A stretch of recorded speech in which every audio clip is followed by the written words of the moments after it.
नमस्कार, मैं वैद्यराज संजय आप सभी का स्वागत करता हूं। आज हम बात करने जा रहे हैं कंपवा की। नॉर्मली जिस भी रोग के पीछे वा शब्द लगता है वो उसके होने का कारण सामान्यतः वायु होता है, परंतु ये जो बीमारी है इसमें हम लोगों ने उसको जहाँ पे भी अनकंट्रोल बॉडी मूवमेंट होती है उसको हम लोगों ने कंपवा कंसिडर कर लिया है और उसको वा बता दिया है। हकीकत में आज की तारीख में कंपवा में जो गिने जाते हैं वो आयुर्वेद के हिसाब से 3 अलग अलग रोग हैं, तीनों को ही वा में मान लिया गया है।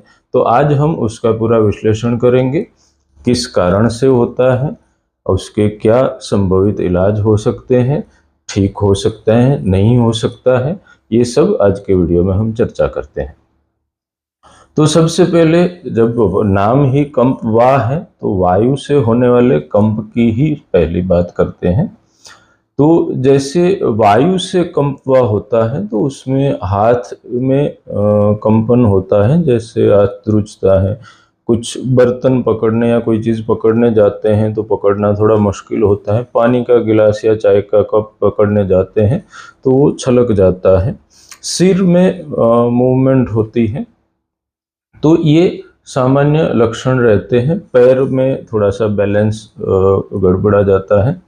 तो ये सामान्य लक्षण कंपवा के होते हैं। ये वायु से होने वाली बीमारी है और वायु होने के कारण जैसे आगे के वीडियो में बताए ज़्यादातर सभी बीमारियों में वायु की वृद्धि के जो कारण होते हैं वो करीब करीब समान होते हैं, कोई बड़ा अंतर नहीं होता है।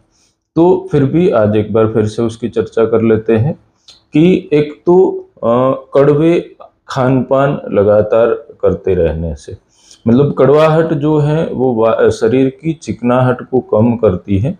तो चिकनाहट कम होने से शरीर में रुक्षता आने से वायु की वृद्धि या प्रकोप होता है। दूसरा, भूख से कम खाना खाने से। तीसरा, खाने से पहले पानी या प्रवाही पी के फिर खाना खाने से।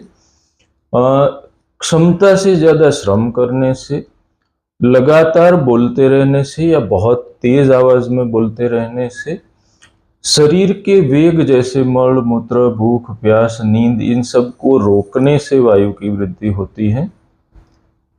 बहुत ज़्यादा पसीना होने से भी वायु की वृद्धि होती है। अगर आप ऐसे वातावरण में रहते हैं कि जहाँ पे बहुत ज़्यादा पसीना होता है तो आप कोई कारण दूसरा नहीं हो और तो भी उस अवस्था में आपको वायु की वृद्धि या वायु का प्रकोप हो सकता है।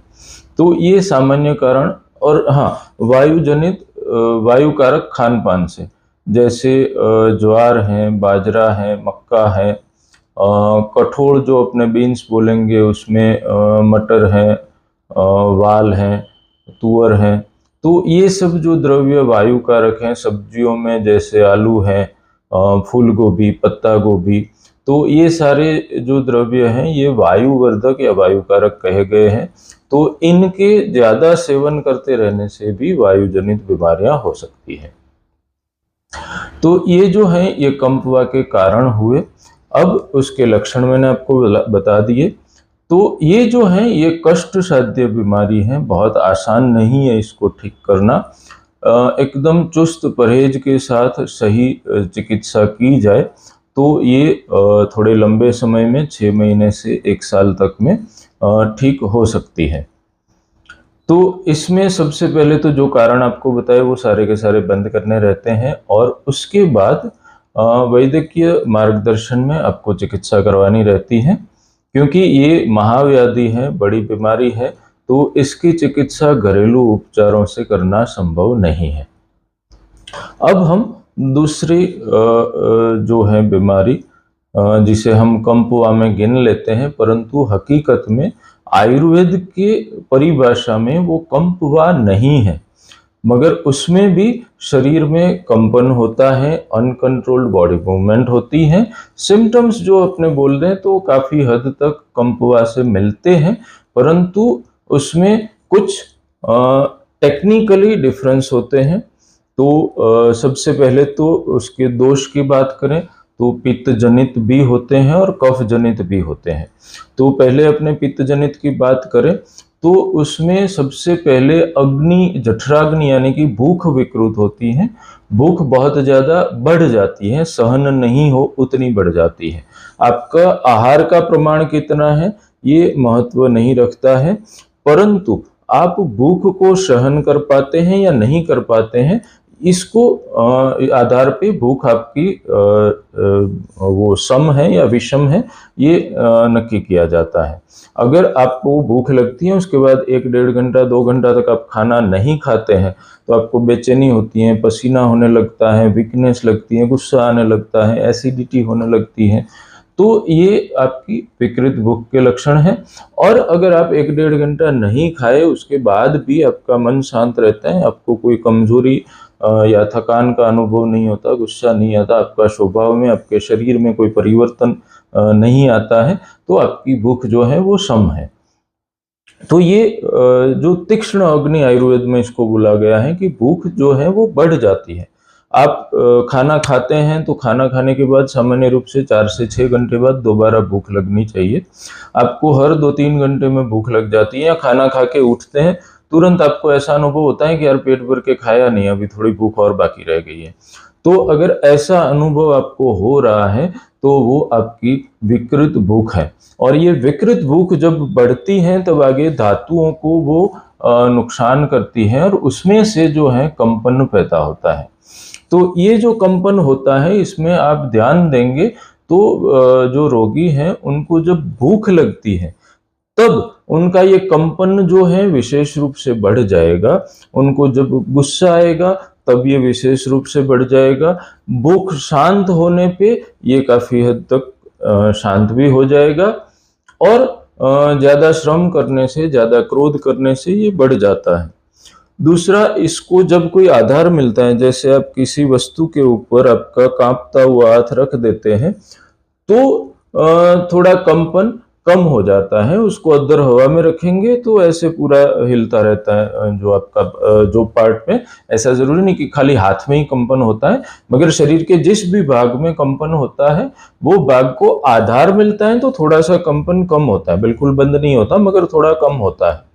तीसरा कि उसमें नसें अंदर से खींचती हो ऐसा अनुभव होता है। तो ये जो है ये पैतिक कंप आप उसको बोल सकते हैं, जो एग्जैक्टली कंप नहीं है, वो अग्नि की तीक्ष्णता से शरीर में आई विकृति है। तो इसके लिए भी इसके जो कारण हैं, पित्त कारक जितने भी कारण हैं और क्षुधावर्धक यानी कि जो भूख बढ़ाने वाले कारण हैं, वो सारे के सारे आपको बंद करने आवश्यक है। जैसे धूप में घूमना, गुस्सा करना, सिंथेटिक मटेरियल का उपयोग, गर्म खान पान और खास तो भूखा रहना। इसके अलावा छाछ जो है वो अग्निदीपन बताई गई है, यानी कि भूख बढ़ाने वाली बताई गई है, तो छाछ नहीं खानी चाहिए। सौंठ है, फिर पिपरीमूल है, फिर इस तरह के जो भी आहार या औषध जो आपकी भूख को बढ़ा सकते हो तो उसका बिल्कुल ही आपको त्याग करना है। अनावश्यक नींद का त्याग करना है और भूखे तो बिल्कुल ही नहीं रहना है। ऐसा नहीं है कि भूख को खाने से कंट्रोल करें, भूख को कुदरती तरीके से उसकी उग्रता को शांत करना है, खाना कम नहीं करना है। तो इतना तो आपका पथ्य पालन हो गया। अब उसकी चिकित्सा जैसे है, ये व्याधि बहुत ही जटिल है, तो मैं ये आपको सलाह दूंगा कि आप इस व्याधि के लिए कोई भी घरेलू उपचार ट्राई न करें, क्योंकि कई बार सही निदान नहीं होना भी मुश्किल कर देता है और कई बार गलत दवा आप घरेलू उपचार करने के चक्कर में ले लें तो ये सेंसिटिव बीमारी है, बढ़ भी सकती है। तो आप हमेशा ध्यान रखें कि जब महाव्याधि की बात आती है तब आप अपने एक्सपेरिमेंट को कभी भी ट्राई नहीं करें। अब अपने आते हैं तीसरी बीमारी, जिसको आयुर्वेद में तंद्रा के नाम से जाना गया है, जो कफ जनित बीमारी है। तो इसमें क्या होता है कि कंपन जो है एक अलग टाइप का होता है। अब उसको बोल के बताना थोड़ा मुश्किल है, परंतु इसमें क्या होता है, जैसे आपको नींद आ रही है, बहुत तेज नींद आ रही है, और फिर आपसे कोई काम कराया जाता है, तो आपका मन पूरी तरह से कॉन्शियस नहीं है, और फिर आप कोई काम करने जाते हैं या कोई चीज पकड़ने जाते हैं, तब जैसे आपका कंट्रोल पूरी तरह से बॉडी के ऊपर नहीं रहता है, कुछ ये अवस्था इस तंद्रा में रहती है। जो रोगी हैं उनको नींद खूब आ रही है, अगर उनको थोड़ा सा भी फ्री अवकाश दे दें तो वो बैठे बैठे भी उनको नींद आ जाएगी। बात करते करते, अभी बात कर रहे हैं, थोड़ी देर बाद आपको पता चलेगा कि थोड़ी देर उनका बोलना बंद हुआ और वो सो गए। तो ये जो है ये तंद्रा है, इसमें भी कुछ हद तक अनकंट्रोल्ड बॉडी मूवमेंट होती है, परंतु ये तीनों की जो पैटर्न है थोड़ी अलग होती है। और खास करके जो तंद्रा है उसमें तो ऐसे कंपन तो एग्जैक्टली नहीं बोल सकते, परंतु अनकंट्रोल्ड मूवमेंट इसलिए होती है कि मन पूरी तरह से कॉन्शियस नहीं होता। लगातार रोगी जो है ना एक नींद की अवस्था में होता है, तो आधी नींद में जबरदस्ती किसी को जगा के काम कराए और कैसे अनकंट्रोल्ड काम होता है, कुछ ये हालत उसकी होती है। अब एग्जैक्टली तो इसका मुझे कोई वीडियो मिला, और अगर कोई उसमें कॉपीराइट का इश्यू नहीं हुआ तो मैं इसमें डाल दूंगा, क्योंकि मेरे पास तंद्रा का एग्जैक्ट कोई वीडियो नहीं है। आप देखेंगे तभी आपको पूरा समझ आएगा। और अगर नहीं मिला तो मैं माफी चाहूंगा, क्योंकि इसको बोल के बताना थोड़ा मुश्किल है, क्योंकि ये एकदम अलग ही उसकी मूवमेंट होती है। और ये जो बीमारी है ये कफ की अधिकता से होती है। सिर के अंदर कफ जम जाता है, आंखों में भारीपन लगता है, सिर में भारीपन लगता है, सुबह उठते हैं तब आंखें थोड़ी सी हल्की सी चिकनाहट वाली रहती है, भूख उसमें थोड़ी सी कम हो जाती है, खाने में रुचि कम हो जाती है, पूरे दिन सुस्ती थकान सा अनुभव होता है, शरीर को छूने पे थोड़ा सा ठंडा लगता है, परंतु हर बार ठंडा नहीं लगता, दूसरे दोषों का साथ में प्रकोप हो तो कभी कभी गर्म भी लग सकता है। परंतु शुद्ध अवस्था में सिर्फ तंद्रा है और कोई बीमारी नहीं है, तो सामान्य रूप से शरीर कंपेरेटिव, मतलब ऐसा नहीं है कि जैसे अपने फ्रीज में से कोई चीज निकाल के छू रहे हो इतना ठंडा लगता है, परंतु दूसरे लोगों का जो शरीर का तापमान होता है उससे उनका थोड़ा सा कम लगता है। आप छूते हैं तो ऐसा लगता है कि जैसे एसी में बंदा बैठ के आया हो और थोड़ा सा चमड़ी ठंडी ठंडी सी फील हो रही हो, कुछ इस तरह का तापमान उनके शरीर का रहता है। तो इसमें एक तो नींद ही इसका लक्षण है, तो जितनी हो सके नींद से बचना चाहिए। जहाँ तक आप काम में प्रवृत्त रहें तब तक आपको नींद नहीं आए, ऐसे काम करते रहना चाहिए। जितना सोते हैं उतनी ये बीमारी ज़्यादा उग्र होती है। और इसके अलावा जो कफ के कारण है, जैसे ठंडे खान पान, ज़्यादा नींद, भूख से अधिक खाना, फिर ज़्यादा एसी में या हवा में रहना, खाने के बाद ज़्यादा पानी पीना या बिना प्यास के पानी पीते रहना, आराम करना, श्रम का अभाव, तो ये सारे कारण जो हैं वो इसके बीमारी को बढ़ाने वाले हो सकते हैं। तो सबसे पहले तो इसके सारे कारण जो हैं इसको बंद करें, और आप अपने जानकार अनुभवी वैद्य का मार्गदर्शन लें, उनके देखरेख में आप चिकित्सा करें।